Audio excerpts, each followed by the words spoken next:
Hi guys, তো আজকে আমি তোমাদের সাথে শেয়ার করবো কিছু চিপ হল। So let's get started. এখানে কিছু কিছু আছে চিপ আর কিছু কিছু আছে একটু এক্সপেন্সিভ। তো এখানে যে ইয়ারিং গুলো আর যে ক্লক ক্লিপ গুলো দেখতেছি এগুলো আমি জাস্ট 50 টাকা ইচ কিনছি। মানে এক জায়গায় একটা মেলা হচ্ছিল, সো এখান থেকে কিনছি। আর এগুলো এত বেশি লাভ হয়েছে আমার কিনে। অনেক সুন্দর ইয়ারিং গুলো। আর এই ক্লক ক্লিপটা আমি অনলাইন দেখছিলাম লিটারালি 100 টাকা, মানে 99 টাকা। 100 টাকাই তো। যাই হোক, এগুলো হলো কিছু মেকআপ প্রোডাক্ট। এখানে আছে ফাউন্ডেশন, দেন এই ফাউন্ডেশনটা ফিটমির নিউ প্যাকেজিং আমি দেখছি, এখন জানি না এটা পুরান কিনা নতুন। সো ফিটমির এটা একটা ফাউন্ডেশন, দেন আছে হচ্ছে কনসিলার, এগুলো আমার শেষ হয়ে গেছিল সো আমি কিনে নিছি।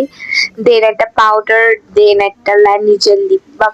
আর এতটুকু মেকআপ এত এক্সপেন্সিভ কেন আমি জানি না, মেকআপ অনেক বেশি এক্সপেন্সিভ।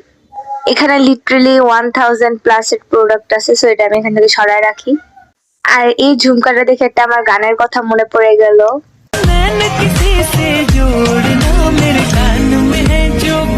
Okay, by.